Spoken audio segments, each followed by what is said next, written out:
ഇത് September violet എന്ന് പറഞ്ഞ ഒരു വെറൈറ്റിയാണ്. നല്ല വെറൈറ്റിയാണ്. ബോഗൻവില്ലയിൽ തന്നെ നല്ലൊരു വെറൈറ്റിയാണ്. ഹൈബ്രിഡ് വെറൈറ്റിയാണ് സെപ്റ്റംബർ വയലറ്റ്.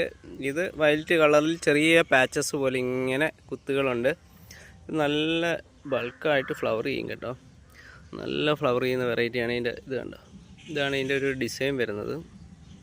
ഇതെല്ലാം അങ്ങനെ ആദ്യം ചെറിയൊരു വയലറ്റ് വന്നിട്ട് ഇങ്ങനെ ഒരു വൈറ്റ് പാച്ചസ് പോലെ വരും ഇതിൽ. സെപ്റ്റംബർ വയലറ്റിൻ്റെ ഒരു പ്രത്യേകത ഇതാണ്. നല്ലൊരു ഹൈബ്രിഡാണ്. ഞാനൊരു പോട്ടിൽ വെച്ചതാണ്, പക്ഷെ നല്ലപോലെ കിളിച്ച് കയറിയിട്ടുണ്ട്. നമുക്ക് ഇതിൻ്റെ സെയിൽ വരുമ്പോൾ ഞാൻ ഗ്രൂപ്പിൽ ഇട്ടേക്കാം. നമ്മുടെ വാട്സപ്പ് ഗ്രൂപ്പുണ്ട്, അപ്പോൾ അതിൽ സെയിലൊക്കെ വരുമ്പോൾ അതിൽ ഇടുന്നതായിരിക്കും. അപ്പോൾ എല്ലാവരും സബ്സ്ക്രൈബ് ചെയ്ത് ലൈക്ക് ചെയ്തൊന്ന് സപ്പോർട്ട് ചെയ്തേക്കണം. Okay, by.